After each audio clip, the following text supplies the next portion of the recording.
Hello students, welcome to MG plus. कैसे हो? नमस्कार। बढ़िया सब कुछ? आनंद मंगल? चलो बढ़िया, आनंद मंगल ही चाहिए अपन को सब। ठीक है, अब बात कर रहे हैं। लास्ट हमने वीडियो में डिस्कस किया था बेसिक डाइजेशन के अंदर कि भाई हमने डाइजेशन का एक फॉर्मूला, एक चार्ट डिजाइन किया था कैसे खाना जाता है। क्लियर? कैसे खाना अंदर जाता है।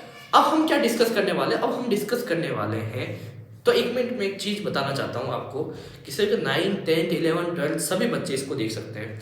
नीट वाला भी देख सकता है।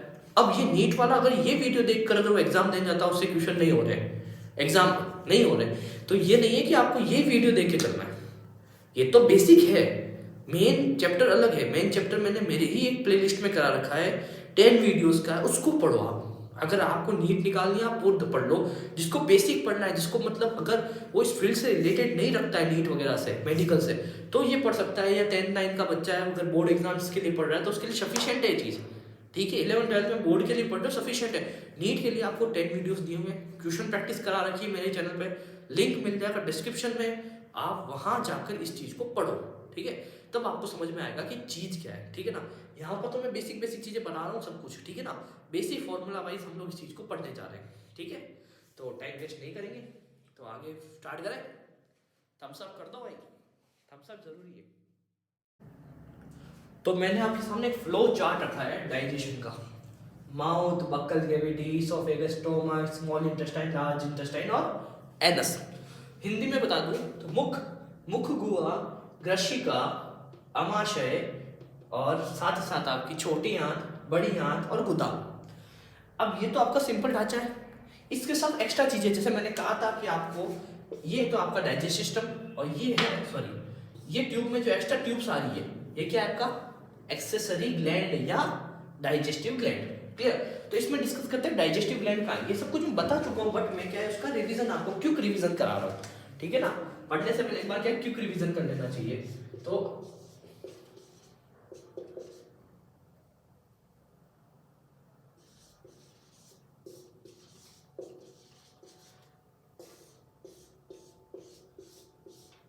Salivary gland. इसके बाद हमने बात करी थी लीवर और पेनक्रियास, ये कहाँ आते हैं? तो ये बता दूं आपको, इस तरफ से तो आता है पेनक्रियास,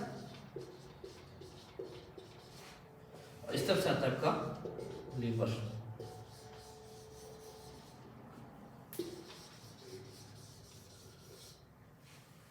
क्लियर? अब ये एक परफॉर्मा तैयार हुआ है, 3 ग्लैंड्स।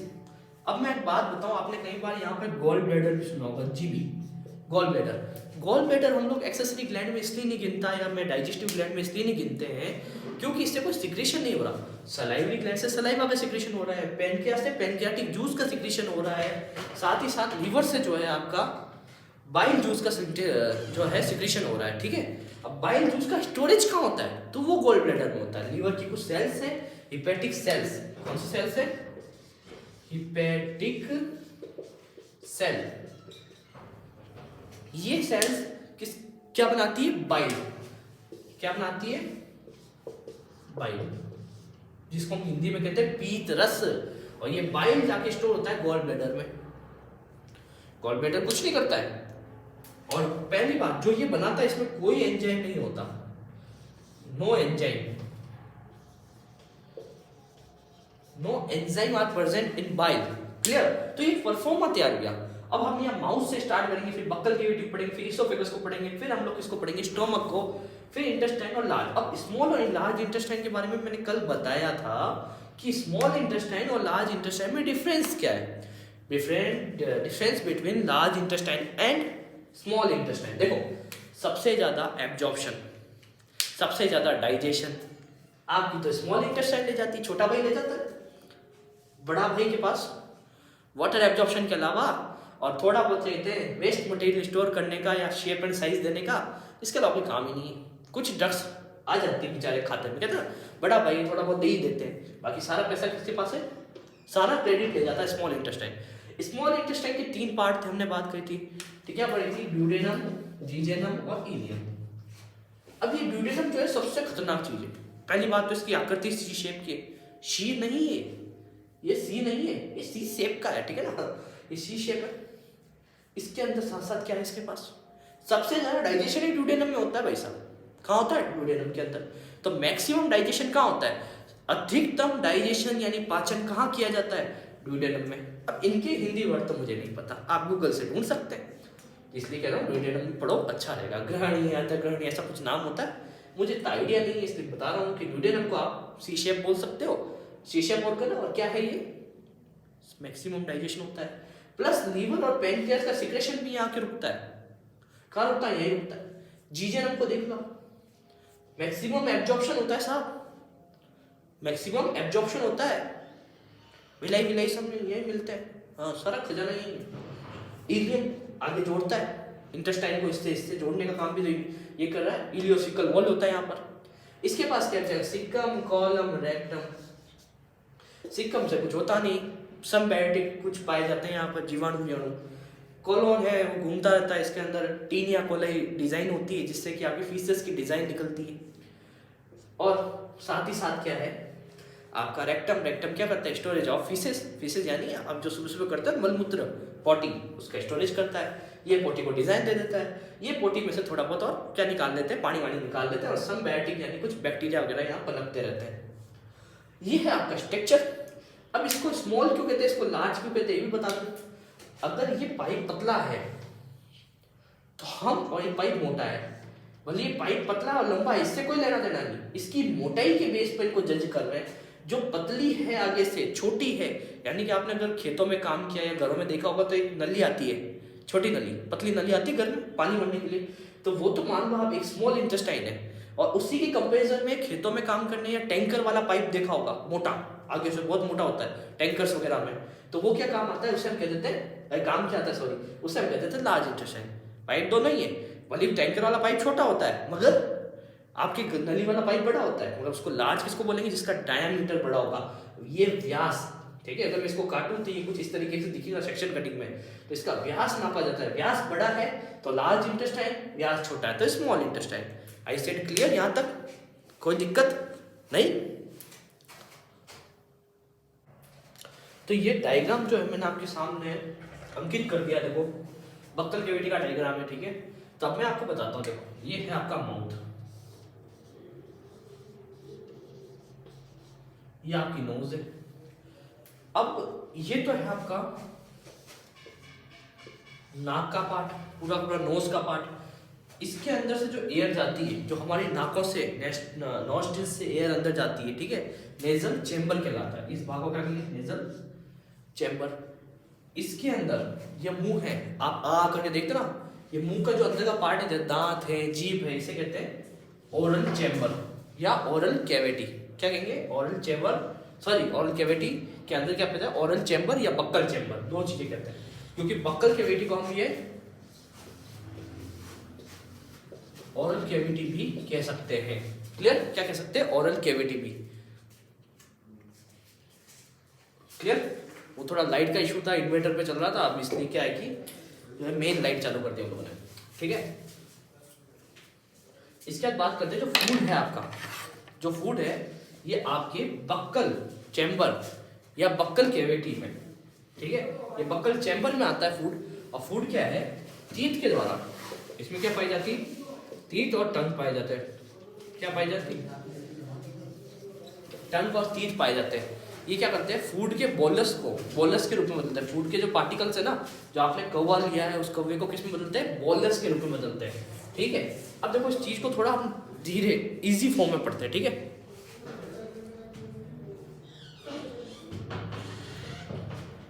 ओके, अब देखो क्लियरली समझ में आएगा कि जो आपका माउथ है, ये माउथ है, फूड पार्टिकल अंदर गया, तो ये तो थी बक्कल कैविटी। अंदर का क्या कहलाएगा? बक्कल कैविटी के अंदर का जो पार्ट है उसे क्या कहेंगे? बक्कल चैम्बर या ओरल चैम्बर। फूड आया यहाँ से, देखो देखो मैं मार्क चेंज कर देता हूँ तो आपको इजी समझ में आएगा।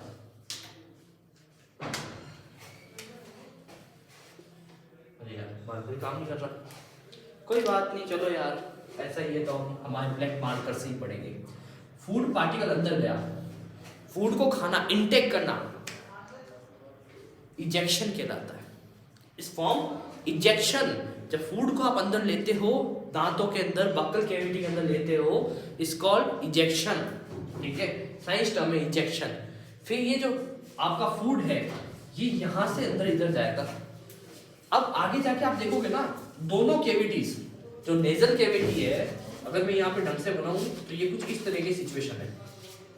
ये तो है आपका नेजल चैम्बर और ये आपका क्या है ओरल चैम्बर, और ये दोनों आगे जाके कॉमन पैसेज में खुल रहे हैं। इस कॉमन पैसेज का नाम क्या है फेरिंग्स। तो नेजल चैम्बर के आगे यानी नासा द्वार के आगे, नॉस्ट्रिल्स के आगे, ठीक है ना, आगे क्या है नेजल चैम्बर के आगे क्या है नेजोफेरिंग्स। इस पार्ट को क्या कहेंगे नेजोफेरिंग्स और इस पार्ट को क्या कहेंगे ओरोफेरिंग्स, और ये दोनों जाके इसमें बच्चे हैं common passage is called pharynx, is called pharynx. Clear? ये कॉल्ड जो फेरिंग्स है आपका, इसमें क्या है अगर मैं इसको डिफाइन करूं सीधी भाषा में तो इसमें एयर और फूड दोनों है। आप कहोगे दोनों कैसे, देखो यहां से भी चीज आ रही है यहां से भी चीज आ रही है, दोनों आके कहाँ मिल रही है फेरिंग्स में मिल रही है, यानी कि एयर का पैसेज और फूड का पैसेज। कॉमन पैसेज क्या कहलाता है फेरिंग्स, क्या है फूड भी है और एयर भी है। इसी तरीके से एक बात बताऊं तो यहां से डक्ट आ रही है जो आपकी ईयर से आ रही है।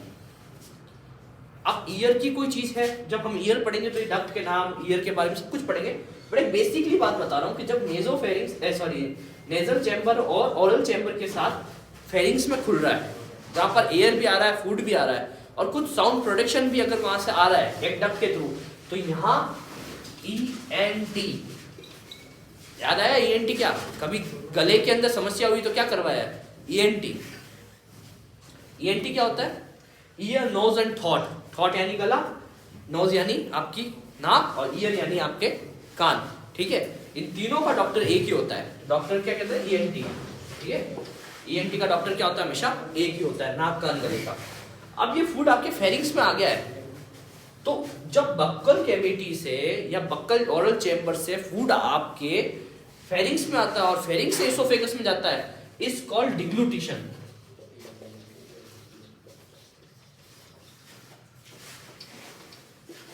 डिग्लूटिशन, इस प्रोसेस को क्या कहते हैं डिग्लूटिशन। खाने को अंदर लेना इजेक्शन, और खाने को निगलना, जब आप खाने को बक्कल कैविटी से या बक्कल ओरल चैम्बर से नीचे की ओर धकेलते हैं, इज कॉल्ड डिग्लूटिशन।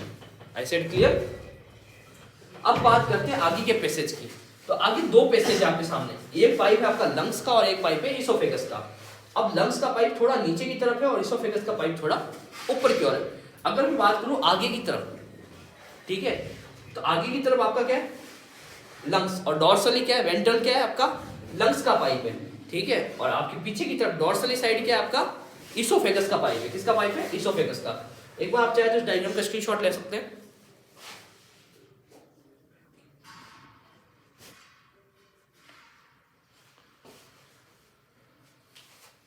क्लियर? तो ये लंग्स का पाइप है, this called trachea, and oesophagus का पाइप भी क्या कहलाता है फूड पाइप। लंग्स के इस ट्रेकिया को आप विंड पाइप भी कह सकते हैं जो एयर का पाइप है। अब आपके दिमाग में एक बहुत अच्छा क्वेश्चन आ रहा होगा, अगर यहाँ तक का कुछ समझ में आ गया तो बढ़िया है। अब मैं एक चीज और बताना चाहता हूँ आपको कि जो नेजल चैम्बर है और ओरल चैम्बर को आप पता है अलग अलग करने के लिए मैंने रास्ते में बीच में ब्रैकेट डाल दिया यहाँ, ये देखो एक चीज है, दिस इज पैलेट, इसे कहते हैं पैलेट यानी तालू, हिंदी में कहते हैं तालू। तो पैलेट क्या है इस तरीके की स्ट्रक्चर है जिसको मैं बताता हूँ कि अगर ये आगे का पार्ट तो इसका बोनी होता है, अगर आप अपनी टंग को अपने तीत के जस्ट ऊपर की ओर ले जाते हो तो आपको लग रहा होगा उभार जैसी संरचना दिख रही है, उबड़ खाबड़ संरचना दिख रही है। इस कॉल्ड हार्ड पैलेट यानी कठोर तालू। और इसके पीछे अगर आप थोड़ी टंग को अपनी पीछे की तरफ ले जाते हो उसी तालू की तरफ से, तो आप देखते हो थोड़ा सॉफ्ट है। चाहो तो करके देख लो आप सबके सब, ठीक है। थोड़ा पीछे की तरफ ले जाओगे तो सॉफ्टनेस महसूस होगी, मस्कुलर टाइप लगेगा, थोड़ा मसल टाइप का। इस कॉल्ड सॉफ्ट पैलेट, कोमल तालू, ठीक है। इसके बाद एक फ्रीली मूवेबल चीज दिखेगी आपको, लटका हुआ ऐसे पार्ट दिखेगा। अगर ये चीज देखनी है तो आप अपना जो है फ्रंट कैमरा ऑन करो, क्लियर, मोबाइल का, अगर कांच नहीं है तो घर में ऑन करो, आ करके देखो लटकी हुई चीज दिखेगी। कुछ दिखता है, डॉक्टर इसको चेक भी करता है। आ करो, बच्चों को कहता है ना, डॉक्टर के पास जाते हैं टॉर्च लेके देखता है, आ करो। वो आ करना क्या होता है, वो यूवी को देखता है। अब ये यूवी काम क्या करता है, बेसिकली इसका काम क्या, देखो यहाँ होता है, आप इसको आसानी देख भी सकते हो, घंटी की तरह होता है लटका हुआ इस तरीके से। जब आप फूड इंटेक करते हो, इंजेक्शन करते हो किसी फूड का, और फूड को बोलस को नीचे की तरफ जाना है, अगर ये फूड का बोलस ऐसे ऊपर चला गया तो, अगर ये फूड का बोलस यानी कि जो फूड है आपका उसका क्या है, चर्निंग मूवमेंट हुआ है दांतों के द्वारा, उसको चर्निंग कर दिया गया है ना, मास्टिकेशन कर दिया गया, उसको तोड़ दिया गया छोटे छोटे पार्टिकल्स में, और उसको सलाइवा के साथ मिक्स कर दिया गया, तो वो बन गया बोलस। अब उसको हम क्या कहते हैं, बोलस। ठीक है, अब अगर वो बोलस ऊपर चला गया नाक के अंदर, फिर प्रॉब्लम हो जाएगी। तो इसलिए क्या होता है, कई बार है ना नाक के अंदर ना जाए, इसके सॉरी कई बार क्या, ये नाक के अंदर नहीं जाना चाहिए, इसलिए क्या होता है, ये यूविला जो है ये ऊपर की तरफ मूव कर लेता है, यानी ये भी ऐसे है, ये रास्ता है, ये ऊपर का रास्ता है, देख लो, ये नेजल कैविटी कह दो आप, और ये कह दो ओरल कैविटी, ये है आपका यूविला। जैसे ही खाना आप पुश करोगे तो ऐसे चला जाएगा, तो इस तरफ से ब्रैकेट बन गया, क्लियर। तो ये खाना ऊपर की ओर तो जा नहीं सकता, अब इसको दाना किसके तरफ चलेगा, नीचे की तरफ, क्लियर। ये इस तरीके से मूव करता है जब आप खाने को निगलते हो, डिग्लूटिशन के टाइम, डिग्लूटिशन रिफ्लेक्स के कारण ये क्या है, ऊपर की तरफ मूव करता है, ठीक है, इसे कहते हैं यूविला का मूवमेंट, क्लियर। यहां तक सब समझ में आया। इसके बाद मैं कुछ चीजें और दिखाना चाह रहा हूं आपको इसके बारे में, तो स्क्रीनशॉट जो भी लेना है आपको, इसके बारे में कुछ करना है तो कर लीजिए।